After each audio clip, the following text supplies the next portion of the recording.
I have at least 6 different questions that have come in. And I wanted to show you guys some things in Canva that are kind of newer. I mean, some of the features that I found are newer. I wanted to show you some of the kind of cool things that I've discovered how to use inside of Canva. So that's what you guys are here for, right? Pins. Okay. Let's talk about Pinterest. Let's talk about making pins.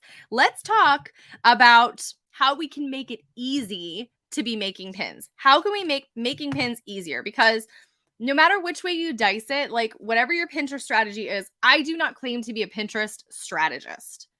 I really want to emphasize that I'm not a Pinterest strategist. I defer all of my stuff to Carly Campbell and Kate All. I don't claim to be a Pinterest know-it-all. But what I do know how to do is make a metric ton of pins in a short amount of time. They're all different because what I do know is Pinterest right now, other than idea pins, which again, we talked about Reels a little bit earlier. If you've done Reels or TikToks, post them as idea pins in Pinterest. Post them as shorts too on YouTube. That's another thing. But that's a separate thing. So on Pinterest, let's talk about making pins. What Pinterest has been very clear on is that they want different pins from us. These are not the pins that I wanted to show you. Okay, so we're going to pretend like these are our pins that we're going to be making. Okay, there's a ton of these. But here's what I want to point out really quick. The idea with Pinterest is it wants you to make new pins. It is constantly asking us for new pins. It doesn't want past pins. And so as much as it makes me cringe thinking about that concept of like, my old pins are dead. Like, what do you mean I can't repost them? That's okay because I want to show you what you can do. So with Pinterest, the way that you can do things is you can see right here, I have 1, 2, 3, 4, 5, 6, 7 pins with the same title, with the same wording, with the same everything, but a different background picture. The way that Pinterest works is that it is a visual search engine. Pinterest understands the concept of like, this pin has already been seen. You know, they analyze things like that. It's wild and weird and like all of those things. So how can we continue to get things in front of Pinterest without wasting all of our time and energy? Well, the good news is the easiest thing that you can do is find a wording, find a design of like an actual pin title that works for this one. So I had a VA who made these. I could not stand this particular pin. But here's something kind of interesting is Pinterest sometimes really likes ugly pins. I don't know. I don't make the rules. But so I kept it in this rotation. But Pinterest loves numbers. They love big, bold words that are easy to read. And they love hitting on pain points, touching on things that make people want to click. So spending habits keeping you broke with an 11, like 11 spending habits keeping you broke. It's easy to read. It's easy to understand. You see money. You're like, okay, I want to know, am I doing these things? So once I figured out the way that I wanted to set up my actual text, I duplicated it and just changed the background. I changed the background on every single one of these, just change the photo.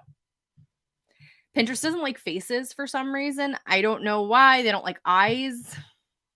Again, there's a lot of like interesting, weird marketing things inside of Pinterest when it comes to making pins. But a big thing is making sure that you're using a photo that is clear and concise and relates back to what the actual post is about. I was doing pin reviews years ago, and somebody had a blog about gardening, and they were showing images about like a playroom. Like the photos and the actual content of the pin and the website did not connect. It didn't make sense. So whenever you're talking about pins, you got to make sure that you're talking in a way, using photos that will use your message. No, wait, take 2. You're using photos that will convey your message without feeling like you either A, need to over explain, or B, like, are repelling people for the wrong reasons. Like, you want people in this photo, I'm talking about money. I want people to see money. I want people in here, I probably won't use this one, but like, I want people to see that she's shocked that she doesn't have money. This woman, let's see if I can move her face down. Let's see, because I want to see kind of that bold red lip of like her mouth is open, which looks totally weird, by the way, here. But nevertheless, that's the general idea, is just changing the picture. For these down here, you can see I changed this one. I've got, let's see, 1, 2, 3, 4, 5, 6, 7, 8, 9, 10, 11, 12, 13. Can Caroline count? 13 different images with changing the image themselves and changing the background. Again, things that Pinterest does like is having a big number. Keeping it simple. You'll see that there's two different fonts here. That is really awesome. That is optimal, ideal. Maybe 3, but any more than that, and you're making things difficult on yourself and you're making things difficult on your people. So we want to avoid that. So the whole idea is, once you have a template that works for you, once you find something that is converting, once you find a pin of yours that is converting, you take that template that you've used and you will use it again and again and again. And that's something cool inside of both Canva and PicMonkey, is that you can reuse your pins again and again and again. Same thing with any image or design that you create inside of any of those platforms. You can reuse them. You can repurpose them. You can copy this one if it works and save it to a different file and just change the background, change the wording, change the colors if you really want to. But if it ain't broke, don't fix it. That's my general rule when it comes to Pinterest. If this has worked in the past before, it will likely work again. So even for these guys here, like if this pin takes off, I can just change the color background on this and the words, and it will work. And I've saved myself tons and tons of time by not overexerting myself, by not starting from a blank page.